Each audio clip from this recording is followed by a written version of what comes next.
우리 시작 기도하고 하겠습니다. 성서를 읽기 전에 기도 바치겠습니다. 성부와 성자와 성령의 이름으로. 말씀은 바로 내 곁에 있고 내 입에 있고 내 마음에 있다. 주님, 성령의 빛으로 저희 눈을 여시어 주님의 길을 보게 하시고 저희 귀를 여시어 생명의 말씀을 듣게 하소서. 아멘. 성부와 성자와 성령의 이름으로. 아멘. 네. 그동안의 일정이 좀 복잡하고 그래서 좀 헷갈리시죠? 네. 지난주에 만화에서는 몇 분이 오셨는가 봐요. 공부 있는 줄 알고요. 몇 번 말씀드렸는데 또 헷갈리실 수 있죠. 자, 우리 솔레 공동체는 다음 주 목요일날 정상적으로 나눔을 하시면 되죠. 예, 그리고 그 다음 주는 호놀룰루 교구 사제 연수가 있습니다. 그래서 제가 분당에 없어요. 다 거기 연수하러 가야 되거든요. 그러니까 우리는 미사 끝나고 보통 하니까 안 하시는 걸로 생각하시면 됩니다. 그 다음 주는요. 미사 없으면 자동으로 안 한다고 생각하시면 되죠. 예, 그렇게 된다는 거. 그 다음부터는 아마 이제 정상적으로 또 특별한 거 없으니까 특별한 예외 없이 될 겁니다. 자, 오늘은 마태복음 8장 18절에서 9장 13절 이 전체적인 내용이 있는데, 오늘은 이제 그 부분 중에서 마태복음 8장 18절부터 몇 절까지 하냐면요, 8장 끝까지만 할 겁니다. 이 내용이 거기에 딱 맞을 것 같아요. 자, 그래서 그 내용을 보면 먼저 예수님을 따르려면 이라는 제목에 있는 마태복음 8장 18절부터 22절의 내용입니다. 네. 죄송한데 두 분은 제대회 일 배우고 계십니까? 오, 그렇군요. 제대회 회원이 양성되고 있군요. 네, 아까 보니까 그러신 것 같아요. 지금 모니카 자매님도 같이 하시나요? 이제 앞으로 안 하신답니까? 예, 뭔가 하시면 하시겠죠. 아, 예. 그래서 두 분이 지금 배우고 계시는군요. 오, 잘 됐습니다. 그래요. 박대리 선배님한테 배우고 계시죠? 네. 잘 배우세요. 예, 제대회 아주 의미 좋은 봉사 중에 하나입니다. 그래서 두 분이 계시면 모니카 선배님까지 있으니까 문제 없겠네요. 오늘 보니까 새로운 분들이 계시길래 잘 배우십시오. 잘 배우시고 나중에 배우신 다음에 이제 우리보다는 전체가 한 제대회니까 또 배우실 것들이 있어요. 그런 거 있으면 그때 말씀을 드리겠습니다. 그래서 만호와 쪽하고 또 같이 얘기도 나누시고 서로 맞추면 될 겁니다. 일단 그렇게 알고 계시고 일단 잘 배우십시오. 네. 자, 그러면 이제 18절로 가겠습니다. 예수님께서는 둘러선 군중을 보시고 제자들에게 호수 건너편으로 가라고 명령하셨다라고 되어 있습니다. 예수님은 제자들에게 호수 건너편으로 가라고 하셨다. 이 대목은 앞의 내용과 연결되는 내용이 아니다. 다른 날, 다른 장소에서 있었던 일이다. 아마도 예수님은 사람들이 계속 몰려들자 잠시 쉬고 싶었던 것 같다. 그래서 제자들에게 호수 건너편으로 가라고 명령하시는데, 이것은 제자들만 가라는 명령이 아니라 호수 건너편으로 함께 가자는 뜻으로 하신 명령이다. 이 호수 건너편이 어디를 뜻하는지는 확실하지 않다. 마르코복음 6장 31절에서처럼 따로 외딴 곳으로 가서 좀 쉬자고 하신 것 같다라고 되어 있습니다. 복음에서 이 편집을 하면서요, 복음을 편집하면서 이런 문구들을 넣습니다. 이제 상황이 바뀐다든지 할 때는 이런 문구들이 자주 나오죠, 그렇죠? 그래서 예수님께서 이제 호수 건너편으로 가셨다라고 되어 있는데, 여기서 우리가 주목할 점은 호수 건너편으로 가서 이제 활동 무대를 바꾸신다는 의미도 있고, 여기 언급됐듯이 예수님도 쉬고 싶으셨던 겁니다. 그러니까 군중들이 워낙 이쪽에 많으니까 호수 건너편으로 가면 이제 이 군중들은 어느 정도 이제 집으로 가게 되겠죠. 왜냐면 예수님은 배를 이용해서 건너가셨거든요. 그러니까 이렇게 직선으로 갔는데 군중이 따라오려면 한참 걸리죠. 그리고 자기가 생활하는 거하고 못하고 다른 곳으로 가기 때문에 약간은 예수님이 좀 피하려는 것도 있었다는 겁니다. 너무 피곤하시니까 피하려고 장소도 옮겼다라고 이렇게 볼 수 있죠. 그래서 이 쉬셨다라는 말이 갖는 의미는 굉장히 중요하죠. 하느님은 전지전능하지 않으십니까? 근데 왜 하필 일곱째 날 쉬셨을까요? 이 쉰다는 의미를 하느님이 직접 주신 겁니다. 이 쉰다는 의미요. 근데 여기서 쉰다는 의미는 어쩌면 그냥 아무 일도 안 하고 쉰다는 것이 아니라 하느님 말씀 안에서는 하느님과 함께하는 시간을 갖는다는 의미로 생각하셔도 됩니다. 그러니까 일상적인 모든 것을 일단 중단하고 또 일상적으로 하다 보면 아무래도 하느님과 좀 떨어져 있을 수 있고 일상생활 속에 매몰될 수 있으니까 하느님께서는 아예 천지창조 때부터 이러한 인간의 본성을 아시고 하느님을 만날 시간을 정하셨다는 겁니다. 그래서 예수님께서는 이렇게 쉬실 때는 꼭 뭘 하셨냐 하면 군중을 떠나실 때는 뭘 하셨냐 하면 어디 사우나 가서 이렇게 쉬셨다든지 어디 갔다 가서 주무셨다고 얘기를 안 합니다. 물론 그것도 있었겠지만 지금 따지면 더 중요한 건 뭡니까? 외딴 곳에 가서 기도하셨다 이렇게 얘기합니다. 그러니까 기도하시면서 쉬셨다는 겁니다. 즉 하느님과의 만남의 시간을 갖고 일상생활의 것들을 좀 안 하셨다는 겁니다. 그러니까 이 점은 굉장히 우리가 주목할 부분이 있죠. 그죠? 우리가 아무리 바쁘고 돈도 벌어야겠고 여러 가지 바쁜 와중에 있다 하더라도 일주일에 하루 정도는 일상생활을 좀 떠나서 인간적이고 육체적인 면에서 좀 쉬고 하느님 안에 좀 더 오래 머무르는 시간을 가져야 된다는 의미로 생각하시면 되겠습니다. 이거는 태초부터 있었고 예수님도 이 태도를 계속 견지하십니다. 그래서 이런 하느님 안에서 쉬는 것을 보통 주일날로 생각하시면 되죠. 그죠? 예, 주일날로 생각하시면 된다고 보여지고요. 또 하루 중에서도 기도하는 시간이 바로 쉬는 겁니다. 하느님 안에 쉬는 거죠. 그래서 하루 중에도 잠깐 시간을 내서 기도하신다는 게 의미가 있고요. 일주일에 한 번 주일날은 쉬는 거고요. 또 우리 본당에서 제가 이제 앞으로 기회가 되면 더 하고 싶은 게 뭐냐 하면 1박 2일이든 2박 3일이든 좀 긴 시간을 집을 떠나서 직장을 떠나서 어느 피정센터에 가서 한 1박 2일이나 2박 3일을 기도하면서 있는 것은 또 다른 느낌을 갖습니다. 이걸 뭐라고 합니까? 보통 피정이라고 하죠. 피정. 이 피정은 뭐냐면 피세정령이라고 합니다. 피세정령 한문으로요. 세상을 피해서 정령 조용히 영자가 생각한다는 거죠. 조용히 생각한다, 기도한다는 의미입니다. 피세정령을 피정이라고 합니다. 이것은 주일이나 하루하루 생활 중에 기도하는 시간뿐만 아니라 조금은 1년에 한 번 정도는 뭐 가능하다면 이렇게 좀 조금은 긴 시간을 아예 집을 떠나서 다른 곳에 가서 기도하게 되면 또 다르다는 거죠. 분위기가요. 그래서 이 피정의 중요성도 있습니다. 그래서 사제들은 1년에 한 번 무조건 피정을 하게 되어 있습니다. 법적으로. 뉴욕까지 갔다 왔죠, 제가요. 이거는 제도적으로 해놓습니다. 신부들이 꼭 그렇게 1년에 한 번은 피정을 하면서 자기 자신을 돌아보고 영적 에너지를 재충전하는 시간을 갖게 하거든요. 이거 법으로 이렇게 강제로 하게 합니다. 신부들은요, 우리 신자분들도 그런 기회를 갖는 거는 좋을 것 같고 앞으로도 또 생각을 하고 있습니다. 그래서 이렇게 피정하는 거, 쉬는 거, 예수님도 쉬셨다, 하나님도 쉬셨다 라는 이 의미를 생각하면 쉰다는 의미가 어떤 건지를 우리가 참 생각해 볼 필요가 있겠습니다. 그리고 19절, 그때에 한 율법학자가 다가와 예수님께 스승님 어디로 가시든지 저는 스승님을 따르겠습니다 하고 말하였다.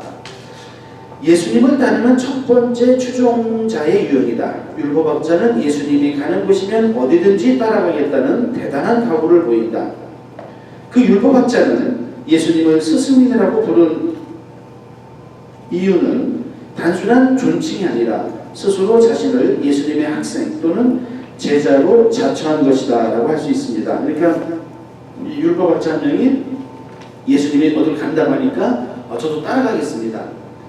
여기 따라가서 거기서 또 배우겠습니다 라고 이렇게 표현한다는 겁니다. 그래서 첫 번째 유형은 뒤에 또 하나 더 나오는데요. 첫 번째는 모든 것을 버리고 예수님에게 따라가겠다라고 이제 반응을 보였다는 겁니다. 여기에 대해서 20절에서 예수님의 반응이 독특하십니다. 20절 보십시오. 그러자 예수님께서 그에게 말씀하셨다.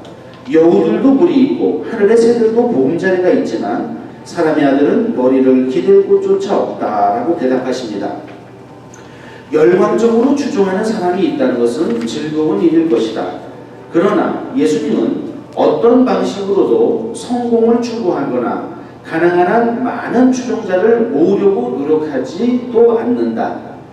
예수님의 답변은 허락도 거절도 아니다. 예수님께서는 당신을 따르려면 당신처럼 살 각오를 해야 한다고 말씀하시는 것이다. 사람의 아들은 머리를 기댈 곳조차 없다는 말은 예수님이 편안한 휴식을 취하실 곳조차 없다는 뜻이다. 예수님과 그를 따르는 이들이 갈 길은 모든 권리가 보장되지 않는 유랑 생활이다.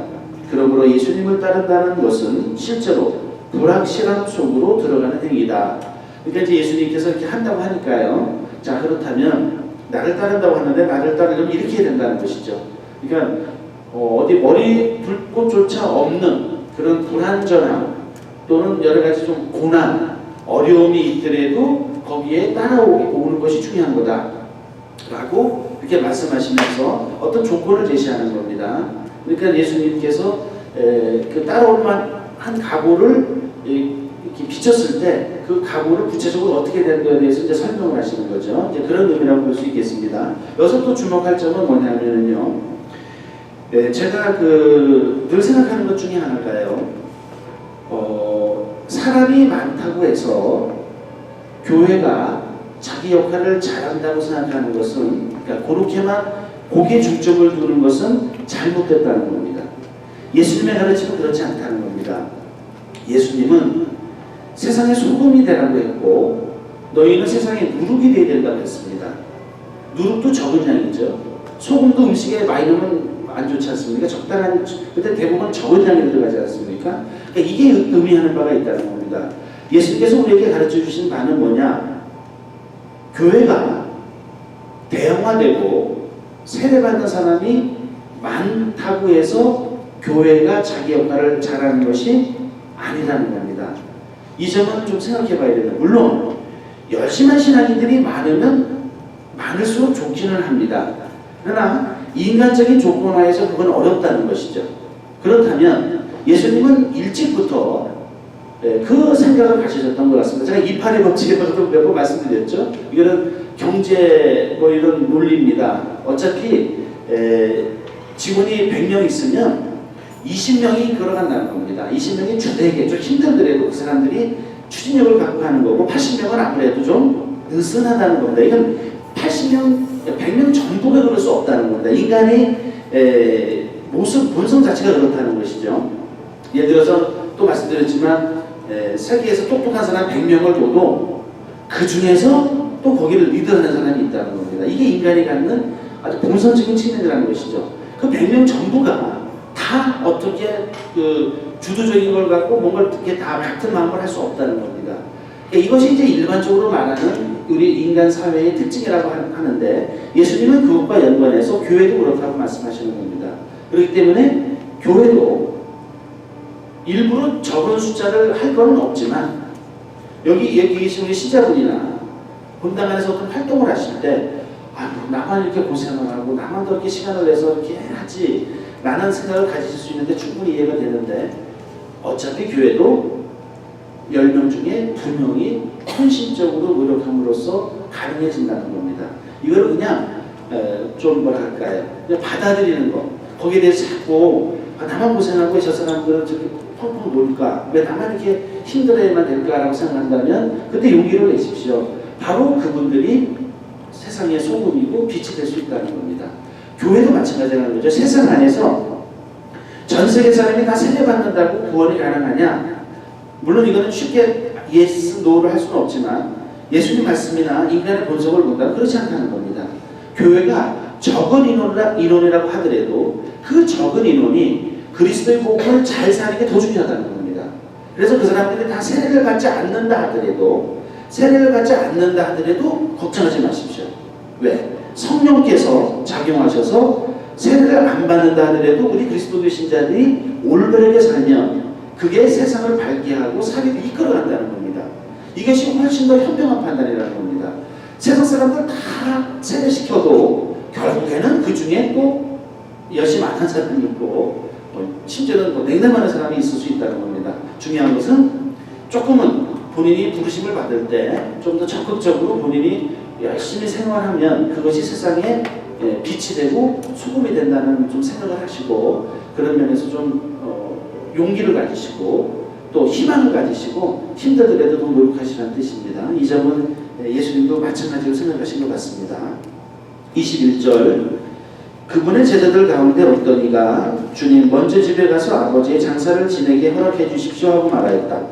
자, 여기 이제 두 번째 유형입니다. 예수님을 따르는 두 번째 추종자의 유형이 나온다. 아버지의 장사를 지내게 허락해 주십시오라는 말은 단순히 임종한 아버지의 장례를 치르게 해달라는 뜻일 수도 있고 아니면 임종을 앞둔 아버지가 돌아가실 때까지 집에 머무르면서 아들로서 해야 할 일을 할 수 있게 해달라는 뜻일 수도 있다. 후자의 경우라면 많은 기간이 필요할 수도 있다 라고 이제 되어 있고요. 거기에 대한 대답을 하십니다. 예수님이 22절 예수님께서는 그에게 너는 나를 따라라. 죽은 이들의 장사는 죽은 이들이 지내도록 내버려 두어라 하고 말씀하셨다. 이 말씀이 좀 이해가 그동안에 안 되셨을 수 있습니다. 거기에 대한 대답이 이렇습니다. 유대인들은 장례를 아주 중요한 것으로 여겼다. 기도하는 일에 철저했던 유다인들도 시신을 모실 때에는 의무적으로 바쳐야 했던 일상 기도문을 바치지 않아도 될 정도였다. 또한 남달리 정결례를 지켜야 하기 때문에 문상하는 일조차 없었던 재관들도 자기 부모, 동기, 자식의 장례는 손수 치러야 했다. 그런데 예수님께서는 이렇게 중요한 대사인 부친 장례까지 금하신 이유가 무엇인가? 그 이유는 장례식보다 더 고차원적인 가치인 하느님 나라를 선포하는 일이 더 시급하다는 것이다 라는 말입니다. 그러니까 장례를 치르지 말라는 뜻이 아니라 그러면 뭐 부모도 다 무시하고 예수님 따르면 되겠네 그런 뜻이 아니라 예수님께서 말씀하신 의도는 그러니까 이 중요한 부모님의 장례도 있지만 하느님 나라를 우선적으로 생각해야 된다는 생각을 가져야지만 나를 따를 수 있다. 하느님 나라와 그 일을 먼저 구하라는 예수님의 일관적인 말씀이라고 할 수 있겠습니다. 그러면서 뒤를 보면은요, 읽겠습니다. 그러므로 너는 나를 따르라는 말은 즉시 지체하지 말고 예수님을 따르라는 뜻이다. 죽은 이들의 장사는 죽은 이들이 지내도록 내버려 두라는 말에서 죽은 이들이란 하느님 나라를 모르는 이들, 영적으로 죽은 이들, 하느님의 생명과 은총의 부르심에 귀를 기울이지 않는 사람들이다라는 겁니다. 그러니까 예수님을 따라야 된다는 근본적인 지향을 갖고 있을 때만 부모님 장례가 끝나도 따를 수 있다는 겁니다. 근데 어쩌면 그런 의식이 없을 때 부모님 장례가 예수님을 따르지 않는 것이 될 수 있다는 뜻이죠. 그게 죽은 이들의 장례는 죽은 이들이 치르게 하라는 의미입니다. 그러니까 예수님 말씀은 장례 치르지 말라는 게 아니라 장례는 치르되 예수님께 대한 우선권적인 생각이 있을 때만 그 다음에도 예수님을 따를 수 있다는 거죠. 우리 그렇지 않습니까? 어떨 때 이런 유혹 받지 않습니까? 나는 이번 주에 어디 가고 싶은데 미사 난 어떻게 할까라고 고민할 때 쉽게 나는 내가 사회적으로 직업도 있고 그런데 이거 해야지 하면 희망이 없습니다. 앞으로 계속 미사 빠질 거거든요. 근데 진지하게 정말 하느님과 함께하는 시간이 필요하다는 것을 확실하게 갖고 있을 때는 정말 피치 못할 사정에만 미사를 빠질 거라는 겁니다. 뭐 예를 들면 특정 미사 올 수도 있고요. 방법이 여러 가지가 있을 수 있죠. 그런데 처음서부터 장례는 꼭 해야 되는 거니까 직장에서 이런 일이 있으니까 뭐 이렇게 여러 가지 핑계를 대게 그것이 우선적으로 될 때는 계속적으로 예수님은 후순위가 된다는 그런 의미로 이해하시면 되겠습니다. 그래서 제가 가끔 주임에서 빠졌을 때 그것만 강조합니다. 정말 피치 못할 사사님은 죄가 아닙니다. 그러나 항상 우선권이 하느님께 있기 때문에 주임에서는 꼭 지키십시오. 그렇게 한번 빠지다 보면 그 다음에 냉정합니다. 많은 경우는 쉽게 냉담합니다. 그냥 미사 한 번 빠지고 빠져보니까 또 괜찮네요. 그러니까 좀 잠도 많이 자고 한 번 더 빠지고요. 그러다가 이러면 안 되지 하고 가려고 하는데 고해성사 보기 귀찮고 어려우니까 또 이러다 보면 이제 그냥 쭉 냉담하는 경우가 많다는 겁니다. 이럴 때 예수님께서 말씀하신 태도인 겁니다. 주임미사가 정말 우선이니까 주임미사가 얼마나 중요한지를 알아야 되니까 그걸 반드시 해라. 이 말에 하는 의미는 아버지 장례도 있더라도 와라는 의미가 아니라 그런 태도를 갖고 있으면 아버지 장례는 치르되 그 다음에 다시 성당에 오겠죠. 그렇죠? 예, 이런 걸로 비유될 수 있겠습니다. 예, 그래서 죽은 이들의 장사는 죽은 이들이 지내도록 내버려 두어라는 말은 예수님을 따르려면 세속의 인연에 매이지 말고 모든 것을 버리라는 비유 말씀이다. 이렇게 이해하시면 되겠습니다. 그래서 이 박해받을 때요, 특히 한국에서는 이것 때문에 문제가 됐었습니다. 저 종교는 애비도 없는 종교다. 아버지 장례도 하지 말고 예수님 따르라고 하니까 이건 굉장히 글자만 보고 왜곡된 겁니다. 그래서 박해가 심했어요. 조선시대는 유교 질서 아니겠습니까? 그런데 부모 장례를 안 치러요? 이 성경 구절을 딱 본 관리들은 저것들은 짐승만도 못하다. 싹 죽여라. 이거 이렇게 되는 겁니다. 근데 이거는 그 뜻을 왜곡한 거죠. 그죠? 아버지도 한국분이라는 말이 그러면 앞으로 천주신들은 아버지 없네요. 그런 의미가 아니죠. 그죠? 예, 그러니까 하느님이 항상 우선이고 그 생각을 가지라는 뜻입니다. 묵상이요. 중간 부분입니다. 우리는 그리스도를 따르며 인생을 완성한다. 결코 혼자서는 완성될 수 없는 것이 우리의 인생이다. 그래서 주님의 부르심에 응답하여 따라 나서야만이 우리의 인생은 완성된다. 그런데 주님을 따르기 위해서는 먼저 주님의 말씀을 듣는 것이 필요하다. 말씀을 듣는 것이란 부여잡고 있는 것들을 내려놓는 일이다. 내려놓지 않고서는 따를 수 없다. 주님의 말씀 속에만 오직 생명의 길이 있기 때문이다. 우리는 우리 것을 내려놓고 소중한 말씀을 부여 안아야 한다. 모든 것을 내려놓고 주님만을 따라야 한다. 자, 이 말도 오해가 없기 바랍니다. 모든 것을 다 내려놓고 주님만 따르면 어떡합니까?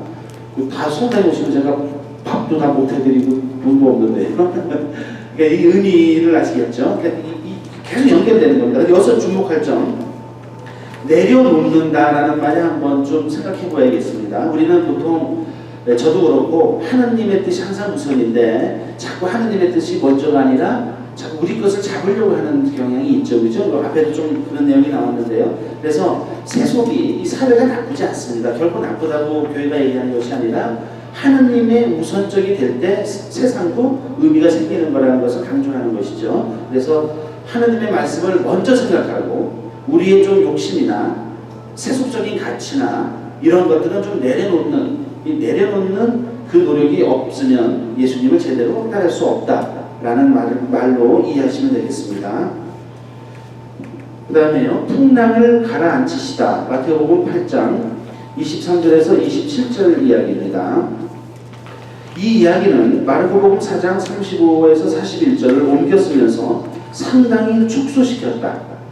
풍랑을 가라앉히신 이 이야기에는 그리스도론과 교회론이 돋보이고 있다. 자, 요거는 뒤에 가서 묵상에서 또 나오는 내용입니다. 그러니까 맨 먼저 뭐냐면요, 여기 배 풍랑이 이렇게 가라앉히시지 않습니까? 풍랑을 가라앉힐 때 예수님이 빵을 많게 하는 기적도 행하셨고 병자도 고쳤지만 이건 대자연을 갖다가 다스리는 거거든요. 그 거대한 갈릴리아 호수를 예수님이 했다니까 가치로 보면 사람의 목숨이 가치가 높긴 하지만 어떤 능력이나 에너지나 어떤 스케일 차원에서는 이게 훨씬 큰 거죠. 갈릴리아 호수 전체를 갖다 딱 가라앉혔으니까요. 그런 면에서 예수님이 하느님이라는 겁니다. 예수님이 그리스도라는 겁니다. 여기에 그 내용이, 그 의미가 있다는 것. 즉, 하느님이기 때문에 가능하다는 것이죠. 그죠? 그래서 이걸 그리스도론이라고 합니다. 그러니까 그리스도론은 메시아론인데, 즉, 하느님이라는 걸 증명해내는 겁니다. 예수님이 하느님이라는 걸 갖다가 연구하는 학문이 그리스도론입니다.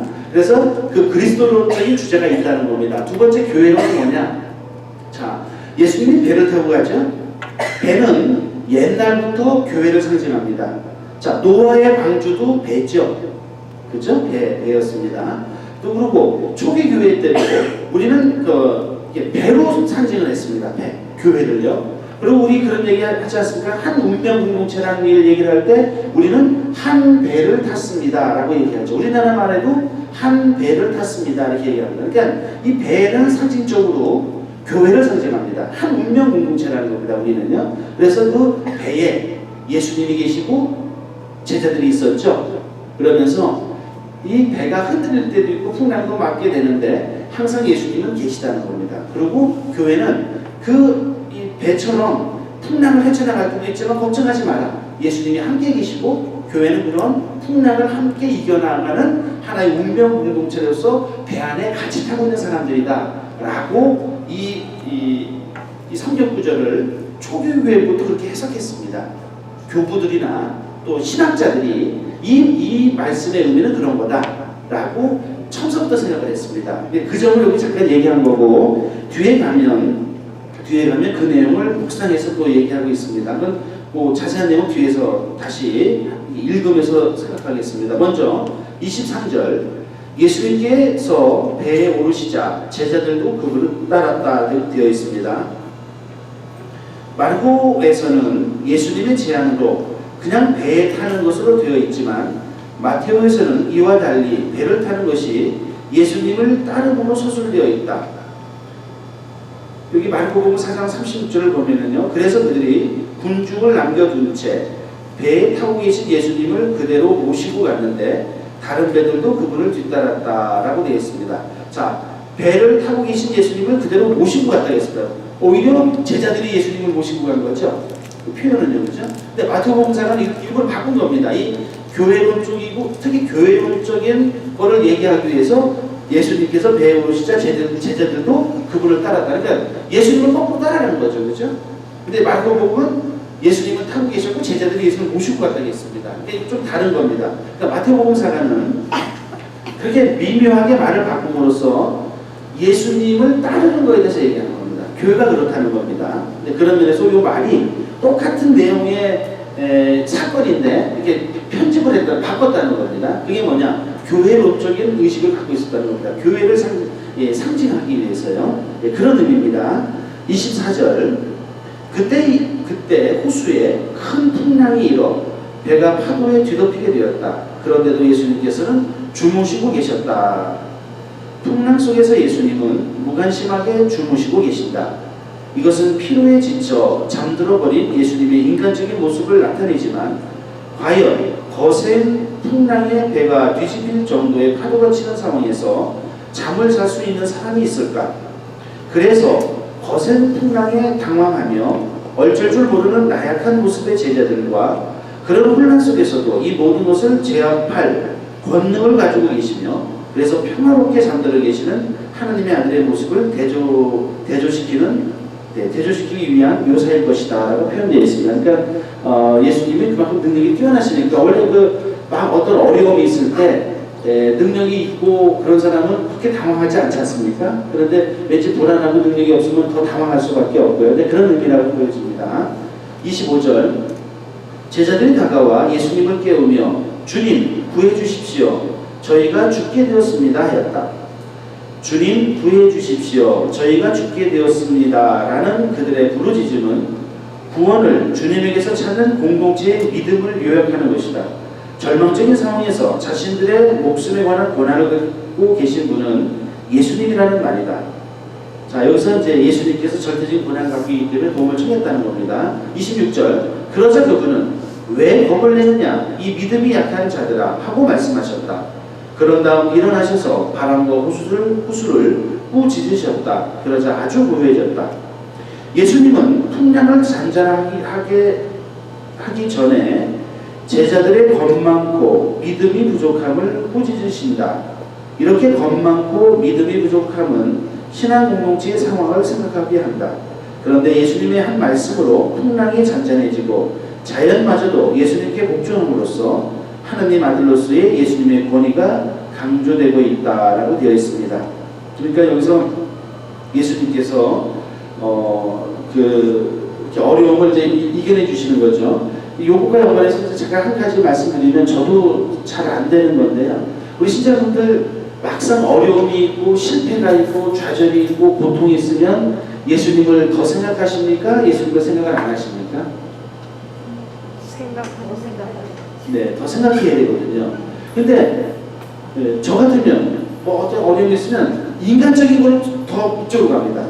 그러니까 인간적인 어떤 감정, 인간적인 내가 인간적인 나의 자존심, 뭐 나의 기준, 나의 생각 이런 쪽으로 사실은 많이 갑니다. 아니, 저 자신이 느끼는 거거든요. 근데 저도 어떤 일이 딱 생기면 하나님 안에서 하나님 예수님의 말씀을 생각해야 되는데 기도도 잘 안 하고 하나님의 말씀을 생각하면 성질만 막 계속 나고 막 내 안에서 못 해하는 겁니다. 이럴 수 있다는 겁니다. 제자들은 능력은 없었지만 그래도 된 사람입니다. 뭐냐? 예수님한테 갔다는 겁니다. 예수님 구해 주십시오.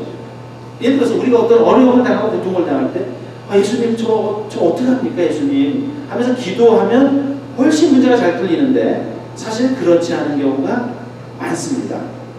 네, 그건 저는 많이 체험합니다. 그러니까 처음에 그렇게 되다가 이제 자꾸 이제 기도하고 저는 또 신부니까 미사를 해야 되지 않습니까? 계속 인간적인 그런 거에 매몰되어 있다가 미사를 하러 들어가면 빈대도 낯짝이 있죠. 제가 이제 그다음부터 반성을 할 거예요. 내가 이거 잘못했구나.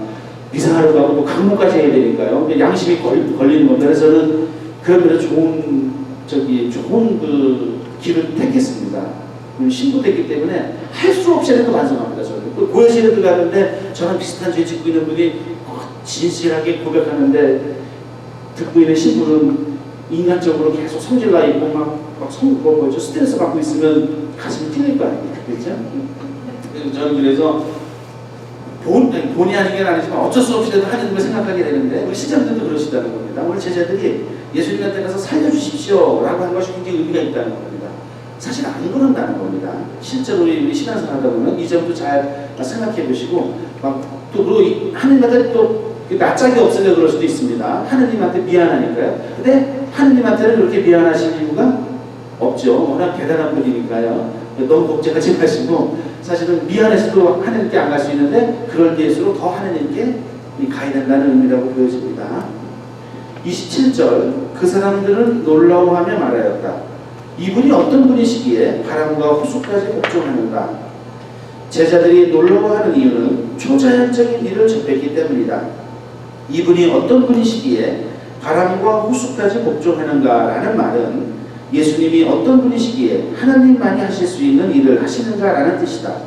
제자들은 예수님이 병자들을 고치시고 마귀들을 쫓아내시는 것을 보았다. 그러나 바람과 호수를 복종시키는 일은 전혀 차원이 다른 일이다.